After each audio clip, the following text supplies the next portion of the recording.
Hello साथियों, नमस्कार। मेरा नाम विमला पाल। मेरे YouTube channel video with Vimla पर आप सभी लोगों का बहुत बहुत स्वागत है।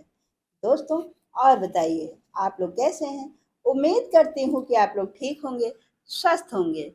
दोस्तों, मेरा आप लोगों से अनुरोध है कि अगर आप लोगों ने अभी तक मेरे चैनल को सब्सक्राइब नहीं किया है तो प्लीज़ चैनल को सब्सक्राइब कर दें, लाइक और कमेंट अवश्य करें। और जो लोग चैनल को सब्सक्राइब कर चुके हैं उनसे मेरा यह अनुरोध है कि वीडियो को लोगों में शेयर अवश्य करें। दोस्तों, आज हम फिर आए हुए हैं अपने चैनल पर एक नई कहानी के साथ में। पर कहानी सुनाने से पहले एक चीज आप लोगों से पूछना चाहती हूँ। शायद आप लोगों को पता होगा, आजकल हम देख रहे हैं लोगों के चैनल पर व्यू बहुत कम आ रहे हैं। आखिर में इसका क्या कारण हो सकता है। जिसको देखो उसके चैनल पर बहुत कम व्यू। इतनी हम लोग इतनी मेहनत करते हैं उसके बाद भी क्यों नहीं व्यू बढ़ रहे हैं। अगर आप लोगों में से किसी को यह जानकारी हो तो प्लीज अवश्य बताइएगा। दोस्तों, तो चलिए, अगर हम बात करेंगे तो बात बहुत लंबी हो जाएगी। इसलिए वीडियो को ज़्यादा बड़ा न बनाते हुए छोटा ही वीडियो बनाएंगे। और एक बार फिर कहना चाहूँगी कि आप लोग ज़्यादा से ज़्यादा चैनल को सब्सक्राइब करें और कमेंट करके इस बात को अवश्य बताइएगा। है क्या, आजकल के समय में बहुत से युवा ऐसे हैं जो कि बाबाओं के द्वारा भटक जाते हैं। इसी से संबंधित एक कहानी लेकर के आए हैं। कहानी है राज नाम के एक लड़के की।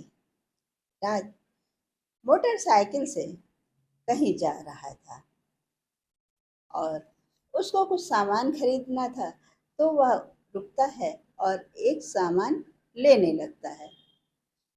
सामान ले करके जैसे ही वह पलटता है अपनी मोटरसाइकिल की तरफ, तभी एक बाबा उसको आवाज देता है और कहता है, बच्चा रुक जाओ, मेरी बात सुन लो पहले, उसके बाद चले जाना।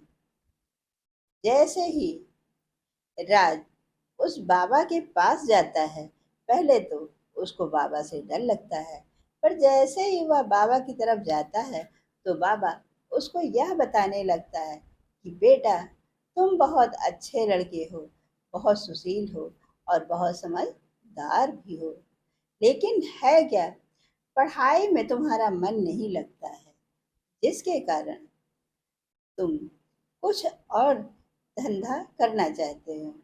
लेकिन तुम्हारा लग तो बहुत बढ़िया है, तुम पहले अपनी पढ़ाई पूरी कर लो, उसके बाद में कोई और कार्य कर लेना। यह सारी बातें बाबा के द्वारा सुनने पर राज बहुत खुश हो जाता है और वह कहता कि हाँ, बात तो सही है। बाबा ने जितनी बातें बताई हैं हमारे लिए, वह सब तो एकदम सही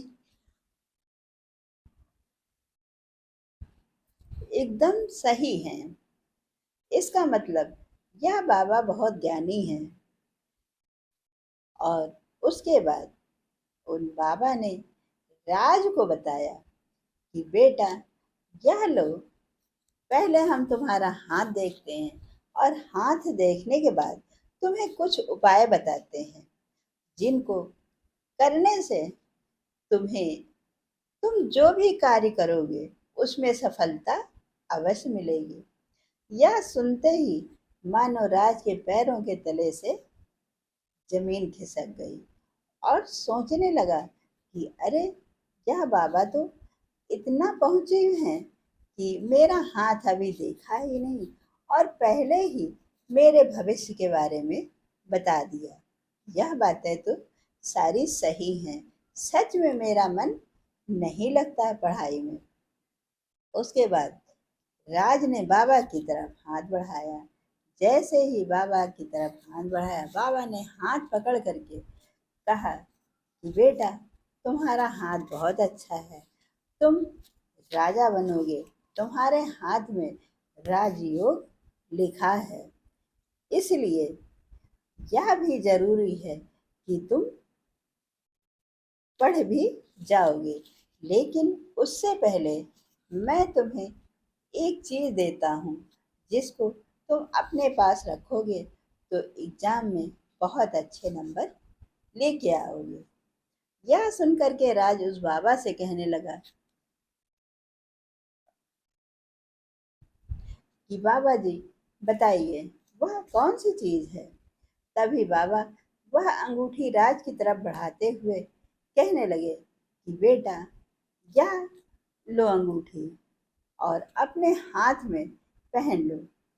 जब तक यह अंगूठी तुम्हारे पास रहेगी, तब तक के तुम्हारे सारे कार्य सफल होते रहेंगे। तुम्हें बहुत ज्यादा परेशान होने की जरूरत नहीं है। यह सुन करके राज बहुत खुश हो जाता है और सोचता है कि अब मुझे पढ़ाई लिखाई करने की क्या ज़रूरत है, क्योंकि बाबा ने मुझको तो अंगूठी दे ही दी है। तो फिर इसी से ही हमें सफलता मिल जाएगी। राज ने पूरे साल मन लगा के पढ़ाई नहीं किया, और जब उसके एग्ज़ाम का रिजल्ट आया तब उसमें वह फेल हो गया था। दोस्तों, देखा ना, यह है एक कहानी। कहानी छोटी है लेकिन सीख बहुत बड़ी दे जाती है। हम सभी को यह तो पता है ही कि हमारे माता पिता हमें स्कूल कॉलेज में पढ़ने के लिए भेजते हैं, और अगर हम स्कूल कॉलेज में पढ़ाई लिखाई छोड़ करके इन बाबाओं के चक्कर में पड़ जाएंगे तो जरूरी तो नहीं कि बाबा ने जो बताया वह बात सही हो।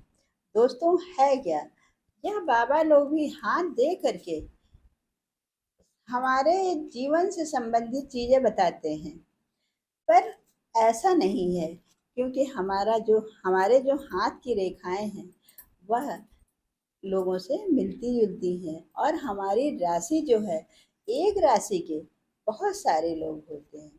यह जरूरी नहीं है कि जो एक व्यक्ति के साथ हो रहा वह दूसरे भी व्यक्ति के साथ हो। इसलिए हम यह तो नहीं कह रहे हैं कि आप बाबाओं की बात ना मानिए, आप मानिए, लेकिन उतना जितना मानना चाहिए उससे ज़्यादा नहीं। जैसे कि माता पिता की आज्ञा का पालन करना, उनकी सेवा करना, हम्म, अपने बड़ों का आदर और सम्मान करना, छोटों से प्यार करना। बाकी जो बगैर मेहनत के कोई चीज मिलती है तो ऐसा संभव नहीं है। कोई भी व्यक्ति हो, उसको मेहनत तो करनी ही पड़ेगी।